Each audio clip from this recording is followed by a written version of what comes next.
சரி, திமுக வேண்டாம், அதிமுக வேண்டாம், அப்புறம் யாருக்கு போடலாம்? பக்கா மாசு கட்சி வந்திருக்குது. பக்கா மாசு கட்சி முதல்ல திரைப்படம் வேற, நிஜம் வேறன்னு புரிஞ்சுக்கணும். திரைப்படத்துல ஒரு கதாநாயகன் 100 பேர் அடிப்பான். ஆனா நீ 100 பேரும் வரிசையா வருவேன். ஒருத்தர் அடிச்சு கீழே வந்தாலும் அடுத்த வருவேன். இது திரைப்படம்.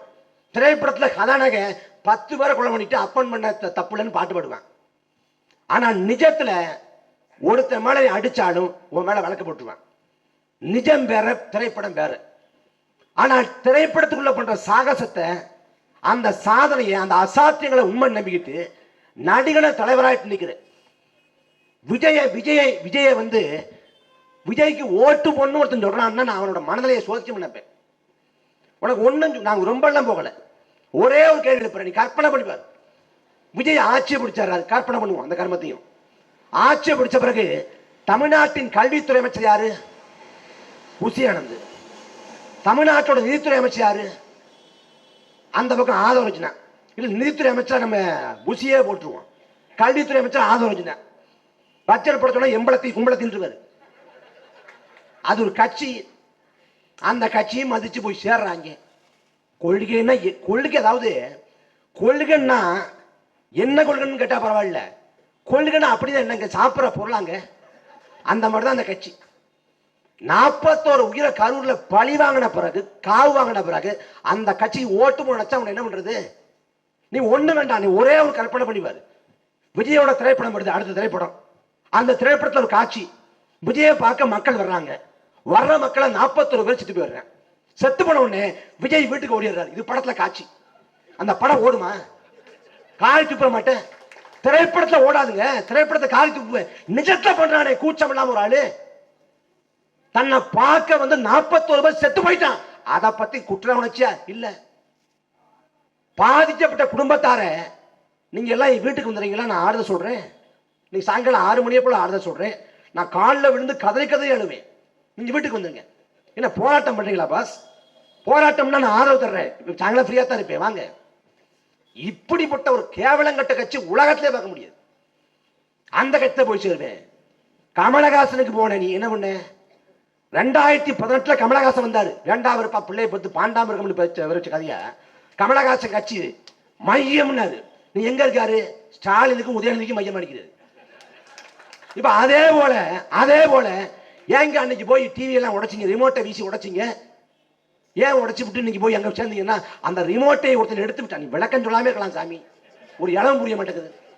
உங்க உரையை கேட்டுவிட்டு பொழிப்புரையை தர முடியும். அந்த மாதிரி நீ விஜய்க்கு 26ல ஓட்ட போடுவேன். போட்டா ஆகும், தோத்துருவாரு.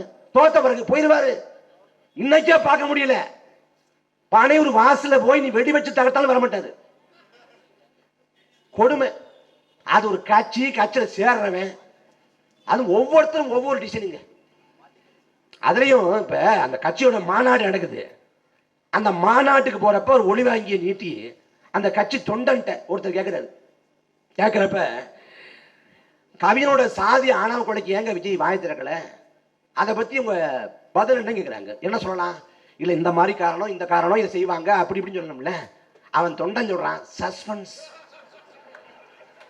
அடுத்த பாட்டுல பார்க்கலாம். அவங்க சினிமா விட்டு வெளில வரல. அவன் சினிமா உலகத்திலே இருக்கான். ஒரு விஜய்னா சமாளிக்கிறான். ஒவ்வொருத்தரும் விஜய். அவனால பேக்ரவுண்ட் மியூசிக் இல்லாம நடக்கவே முடியாது. மக்களுக்கு வந்து நிக்க மாட்டான். எதுவும் தெரியாது. நீ ஓட்ட போட்ட நாடு நாசமா போயிடும். உனக்கு எடப்பாடி பழனிசாமி குலசாமியா தெரியாது. ஸ்டாலின் வந்து நடமாடு தெய்வமா தெரியாது. அவன்ல வந்து சீரழிஞ்சு போனான். இவன் என்ன ஆகுது? அங்கேயே சீரழிஞ்சு வந்துகிட்டு இருக்கான். அது ஒரு கட்சி. நான் ஒன்னே கேளுங்க. சர்க்கார் படம் பாருங்க, மெர்சல் படம் பாருங்க, கத்தி படம் பாருங்க. படங்கள்ல இது மாதிரி ஒரு 10-15 ஒளிப்பட கருவி கேமரா இருக்குது. மைக்கு ஒரு 10 இருக்குது. அரை மணி நேரம் அவர் பாட்டுக்கு பேசுறாப்புல வசனமா. சரி, இவ்வளவு பேசாரு. ஏன் நிஜத்துல ஒரு ஊடக சந்திப்பை கூட கொள்ளல? நீங்க பீரஞ்ச பார்த்து பயப்படலாம், பிரஸ் பார்த்து பயப்படுறீங்க. ஏன்னா டப்பா டான்ஸ் ஆடிடும். ஸ்டாலின் வந்து ஒரு ஒரு சின்ன தாள் தான். பாப்பாரு, அப்படி பாப்பாரு, பிட்டடிக்கிற மாதிரி பாப்பாரு, பேசுவாரு. ஆனா இவர் முழு தாள் A4. அதுலயும் மதுரை திருப்பரங்குன்றம், மேலூர், கீழூர், பக்கத்துல விஜய்னு சொல்லணும், விஜய்னு எழுதி வைக்கணும். இவரெல்லாம் நாட்டில் ஒரு கட்சி தலைவர், தமிழ்நாட்டில் அவரை நம்பி போறேன். அன்பு சொந்தங்கள், இதே தமிழ்நாட்டில் ஆட்டுக்கார அலமையில் ஒரு படம் வந்துச்சு. ஆட்டுக்கார அலமையில் படத்தில் நடிச்சது ஒரு ஆடு. அந்த ஆட்டை கூட்டு போறாங்க ஊரை. கூட்டு போறப்ப ஆட்டை பார்க்க கூட்டம் வருது. எங்க அந்த ஆடு தாங்க, அந்த ஆடு புழுக்கையில போடுமா, அது இலையில திங்குமா, அப்படி அந்த ஆட்டை பார்க்க கூட்டம் வந்தப்ப கவிக்கும் அப்துல் ரஹ்மான் ஒரு கவிதை எழுதினாரு. என்ன கவிதை? ஆடு நன்றாக கம்பீரமாகத்தான் இருக்காது, மனிதர்கள் தான் மந்தியாக மாறி போனாங்கன்னு. நாம் திருந்தணும். இந்த நிலத்துல எண்ணற்ற தலைவர் மக்கள் வாழ்ந்தான், அடையாளம் இல்லாம அங்கீகாரம் இல்லாம அழிஞ்சு போனான். இதே பம்மல் கமலஹாசன் பண்ண ஒரு கேடு. பம்மல் வேல் அந்த சண்முகம்னு ஒரு படம் பேர் வச்சாரு. ஆனா இதே பம்மல்ல சண்முகம் நவீன நாடகத்தின் தந்தை ஒரு பேரறிஞர் வந்திருக்காரு. யாருக்கு தெரிந்தவர? எத்தனையோ அறிஞர் பெருமக்களும் மிகப்பெரிய சான்றோர் பெருமக்களும் இந்த மண்ணுக்காக மக்களுக்காக உழைச்ச மண்ணுரிமை போராளிகளும் வாழ்ந்த நிலம் இது. அடையாளம் இல்லாம அங்கீகாரம் இல்லாம அழிஞ்சு போயிட்டான். ஆனா ஒரு நடிகங்கிறதுனால அவன்கிட்ட நாட்டை கொடுப்பா. இதை போல கேவலம் அசிங்கம் எதுவும் இல்லை. உணர்ந்து தெரியணும். நாம் தமிழர் கட்சி கண்மூடித்தனமா ஆதரிங்கன்னு சொல்லல. இந்த களத்துல 15 ஆண்டு நினைக்கிறோம். 15 ஆண்டு 2010 தொடங்கி 2020 நினைக்கிறோம். நாம் தமிழர் கட்சி தொடங்கப்பட்ட எனக்கு வயசு 19 வயசுல என்ன, நீ 34 வயசுல நினைக்கிறேன். 15 ஆண்டுகள பயணம். 4 பொது தேர்தல் கடந்து வந்திருக்கோம். நாம் தமிழர் கட்சி முதல் தேர்தல் 1.1, அப்புறம் 4, அப்புறம் 7, அப்புறம் 8. நீங்க திமுக அதிமுக கூட்டணிகள்ல 8 விழுக்காடு வாக்கை கொண்ட ஒரு கட்சி இல்ல. ஆனா நாம் தமிழர் கட்சி 8 விழுக்காடு வாக்கு கொண்டு இருக்கு. நாங்க கூட்டணிக்கு வர்றோம்னா மிக குறைந்தது 500 கோடியை கொட்டி கொடுப்பான். ஆனால் வரலாற்றில் சமரசம் என்ற ஒன்றை தன் வாழ்நாள கடைசி நொடி வரைக்கும் செய்யாத ஒரு தலைவனின் பிள்ளைகள் நாங்கள். சமரசம் இல்லாம களத்தில் இருக்கிறோம். எத்தனை முறை மக்கள் தோற்கடித்தாலும் புறக்கணித்தாலும் களத்தில் நிற்கிற மக்களோடு. இந்த இனத்தை ஆள்வதற்கு ஒரு தகுதி வேண்டாமா? கண்ட நாய் பையெல்லாம் இந்த நாட்டை ஆளுவதா? உதயநிதிக்கு என்ன தெரியும் சொல்லு. ஸ்டாலினுக்கே ஒண்ணும் தெரியாது, அது வேற கதை. உதயநிதிக்கு என்ன தெரியும்? வறுமை என்றால் என்னவென்று தெரியுமா உதயநிதிக்கு? ஏழ்மை என்ன தெரியுமா? என்றைக்காவது உன் அப்பன் கடன் வாங்கி நிற்பதை கண்டு மனம் கொதிச்சிருக்கியா? வங்கியில போய் அப்பன் கடன் வாங்க போய் கூலி குறுக நிற்கக்கூடிய காட்சியை ஒரு மகனாக என்றைக்காவது பார்த்திருக்கியா? உன் அம்மா நல்ல உடை உடுத்தாது வறுமையோடு இருக்கிறத பார்த்திருக்கியா? கரைபிடிந்த வேட்டியும் கிழிஞ்ச சட்டையும் போட்டுக்கிட்டு உன் அப்பன் வறுமையில ஏழ்மையில நிற்பதை பார்த்திருக்கியா? தீபாவளி பொங்கலுக்கு ஒரு நல்ல உடை உடுத்த முடியாம வறுமையில ஏழ்மையில புரிஞ்சிருக்கியா? அரசு பேருந்துல பயணம் பண்ணிருக்கியா? அரசு பள்ளிக்கூடத்துல படிச்சிருக்கியா? கடன் தொல்லை என்றால் என்ன தெரியுமா? கடன் வாங்க கூனை குறுகி என்றாவது அடுத்த வீட்டில் என்னது உண்டா? வறுமை ஏழ்மை எந்த மயம் தெரியாது. என்ன மயத்துக்களை உதயநிதி ஆளணும்? என்ன இதுக்கு ஆளணும்? நான் வாழ்கிற உலகம் வேறு, நீங்க வாழ்கிற உலகம் வேறு, உதயநிதி வாழ்கிற உலகம் வேறு. நம்மளோட வறுமை ஏழ்மை கஷ்டம் துன்பம் துயரம் ஒண்ணு தெரியாதுங்க. ஆனா அவர் தமிழ்நாட்டை ஆளணுமா?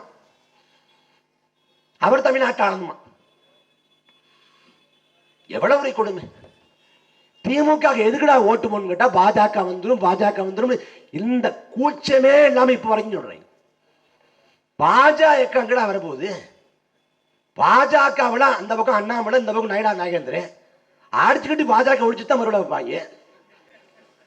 எப்படி பாஜக நிலைமை தெரியுமா? தமிழ்நாட்டில் 2021 சட்டமன்ற தேர்தல் காலம் 5 ஆண்டுக்கு முன்னாடி, அதுல அதிமுகவோட பாஜக கூட்டணி இப்போது போலவே. அப்ப பாஜகவை சேர்ந்த சட்டமன்ற வேட்பாளர் பரப்புரைக்கு போறப்ப மோடி படம் இருக்குதான் அழிச்சிடறான், இல்ல கிழிச்சிடறான். மோடி படம் போடாத, அமித்ஷா படத்தையும் போடாத, ஜெயலலிதா படத்தை போடு, எம்ஜிஆர் படத்தை போடு. மோடி படத்தை போட்டா போடுற ஓட்டும் போடாம போயிடுவான். யார் சொல்ற? பாஜகவை சேர்ந்த சட்டமன்ற வேட்பாளர்கள். மோடி படத்தை அமித்ஷா படத்தை போட்டு போறதுக்கு பாஜகவின் சட்டமன்ற வேட்பாளரை தயங்கினா தமிழ்நாட்டில் மட்டும்தான். வேற எங்க இருக்குது? ஒரு 3 மாசம் 2 மாசம் இருக்கும்.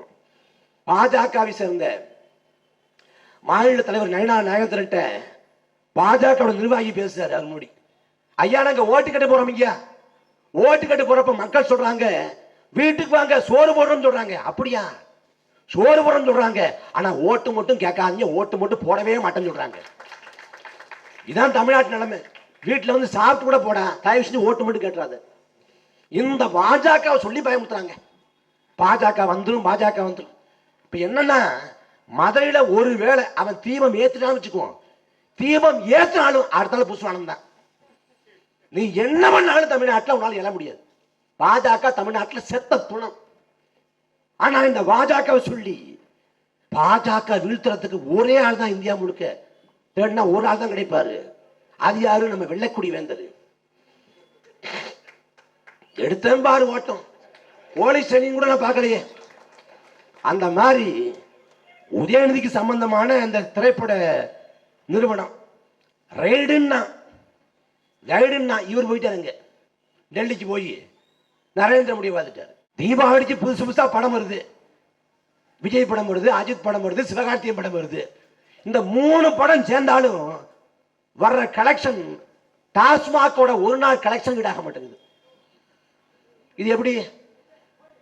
விளையாட்டு திடல் இல்லாத எத்தனையோ கிராமங்கள் இருக்கு, நூலகம் இல்லாத எத்தனையோ நகரங்கள் இருக்கு, அதே போல உடற்பயிற்சி கூடம் இல்லாத ஊர்கள் இருக்கு.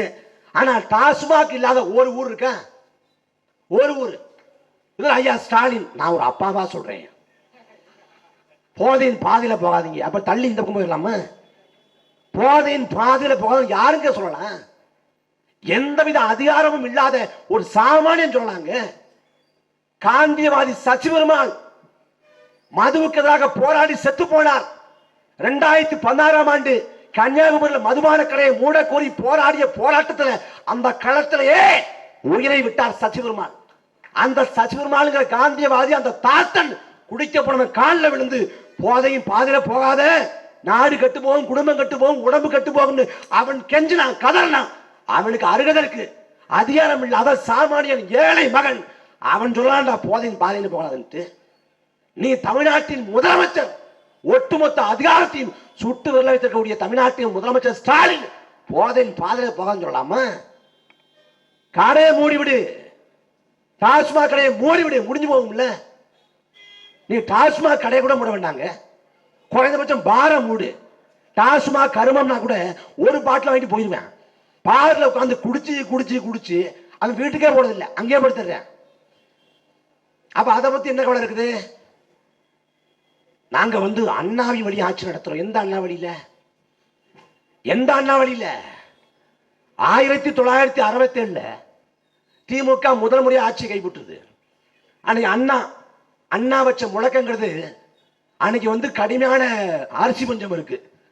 அந்த சமயத்தில் சொல்றாரு, ஒரு படி அரிசி நிச்சயம், 3 படி அரிசி லட்சியம். ஆனா கடைசியில நிதி நெருக்கடியில ஒரு படி அரிசி கூட தர முடியல, பெரிய பொருளாதார சிக்கல். அப்ப அண்ணா கிட்ட போய் சொல்றாங்க, பேசாம மதுபான கடையை திறந்து விட்டுலாமா, கொஞ்சம் வருவாய் வரும், அதை வச்சு சமாளிச்சுக்கலாம் அப்படிங்கிறாங்க. அதுக்கு அண்ணா தான் சொல்றாரு, நான் வந்து தேர்தல் வாக்குறுதியை நிறைவேற்றாம பொய்யன்னு பிறத்தாலும் பரவாயில்ல, மதுபான கடை நடத்தி வருமானம் ஈட்டி ஆட்சியை தொடர வேண்டும் என்ற நிலை வந்தால் நான் துண்ட உதறி தோல்ல போட்டு நடைய கட்டுவேன். அப்படிப்பட்ட ஆட்சியே தேவையில்லை என்று சொன்னவர் இதே திமுகவை தொடங்கிய அண்ணா. மது விலக்குக்காக இந்தியா முழுக்க பரப்புரை செய்யவும் தயார். காஷ்மீர் தொடங்கி மேற்கு வங்காளம் எல்லா மாநிலம் பரப்புரை செய்ய தயார் என்றவர் அண்ணா. ஆனா திமுக என்ன பண்ணுது? ஒரு பள்ளிக்கூடம் இருக்கு, அரசு பள்ளிக்கூடம், அதுல மாணவர்களின் தேர்ச்சி விழுக்காடு குறைஞ்சு போகுதா? சம்பந்தப்பட்ட கல்வித்துறை அதிகாரிகள் மீது நடவடிக்கை கிடையாது, ஒருபோதும் கிடையாது. ஒரு நூலகம் இருக்கு, படிக்க வர்ற வாசகர்கள் எண்ணிக்கை குறைஞ்சு போகுது, சம்பந்தப்பட்ட நூலகங்கள் மேல வந்து நடவடிக்கை கிடையாது. அரசு துறைகள் இருக்குது, அதை வாடிக்கையாளர் குறைஞ்சு போன நடவடிக்கை கிடையாது. ஆனா டாஸ்மாக்ல குடிக்க வர்றவங்க குறைஞ்சு போயிட்டா மட்டும் சம்பந்தப்பட்ட அதிகாரி சஸ்பெண்ட். எதுக்கு? ஏன் குடிக்காம போனா? ஏன் குடிக்காம போறான்? என்ன காரணம்? உன்னை சஸ்பெண்ட் பண்றேன். அன்பு சொந்தங்கள் கவனிக்கணும், சாலையில வந்து கூறு போட்டு வைப்பாங்கல்ல, மாங்காய் கொய்யாக்காய் அதெல்லாம் கூறு போட்டு வைப்பாங்கல்ல, அவங்க கூறு போட்டு விற்கிறவங்க வந்து சாலையில போவாங்க, வாடிக்கையாளர்கள்லாம் போறப்ப வாங்க சார் வாங்க சார் வந்து சாப்பிட்டு பாருங்க சார், சிறப்பா இருக்கு சார் அப்படின்னு அவங்க கூவுவாங்க. அவங்க அழைப்பாங்க, அதை அழைக்கிறத கேட்டுட்டு நல்லா இருக்குமோன்னு வந்து சாப்பிடுவாங்க. அப்போ கூவி அழைக்கிறதால கூடுதல் 4 வாடிக்கையாளர் போய் சேரும். மதுரை பக்கம் போனா வாங்க சார் இட்லி சூடா இருக்கு சார் கூடுவேன். அப்ப கூடுதல் 2 வருவாங்க. ஆனா டாஸ்மாக்ங்கிறது கூவி போய் அழைக்கிறது இல்லை. குடிக்க வைப்பதான் குடிக்கிறான், இல்லாட்டி போயிடுறேன். அப்ப அங்க வருமானம் கொஞ்சம் என்ன பண்றது? டாஸ்மாக் வாசல் நின்று வாங்க சார் ஒரு பெக்கா போடுங்க சார், கிக்கு செமையா இருக்குங்க சார், வாங்க சார்ங்கிறத கேவலம் இல்லையா அந்த நாட்டுல? இந்த அசிங்கங்களை அவலங்களை கேட்டுக்கிட்டு இருக்கிறோமே, கேட்டுக்கிட்டு திமுகவுக்கும் அதிமுகவுக்கும் ஓட்ட போட்டு தொலைக்கிறோமே, இந்த பாவத்தை எங்க போய் சொல்லி தொலைப்பீங்க? என்ன பண்ணுவீங்க? நாட்டில் அநியாயம் நடக்குது, அக்கிரமம் நடக்குது, தாங்க முடியல. என்ன செய்ய போறீங்க? நான் திமுக ஓட்டு போடலாம்னு இருக்கேன். திருட்டு போயிலே அவன் தான். என்ன திமுக அவ்வளவு இந்த கொள்கை இருக்குன்னு சொல்லு, இந்த கொள்கை இருக்கு, கோட்பாடுக்குன்னு சொல்லு.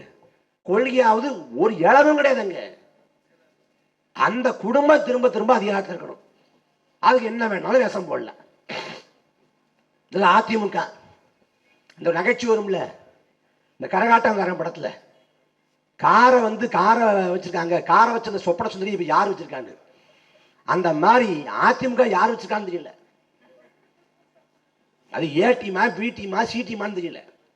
இந்த பக்கம் டிடிவி சசிகலா, இப்ப செங்கோட்டை அந்த பக்கம் போயிட்டாரு. அவங்க பாட்டுக்கு இந்த மியூசிக் சேர் மாயில இசை நாற்காலியுமே வந்துட்டு இருக்காங்க யாருன்னு.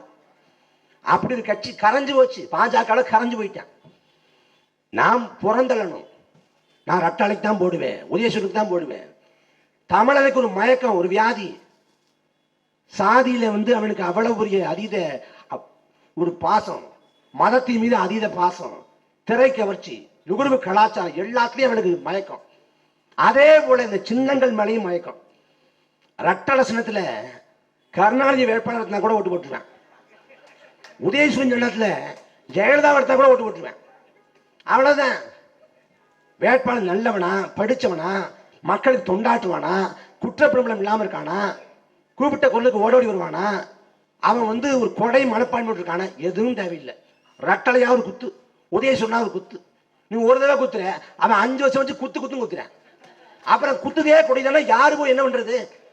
நீ திமுகவுக்கும் அதிமுக ஓட்ட போட்டுட்டு சிக்கல் திறனும் சொல்லி சிங்காரவளை கோயிலுக்கு போனாலும் சரி, இல்ல பழனிக்கு பாரத யாத்திரை போனாலும் சரி, ஒண்ணும் தீராது.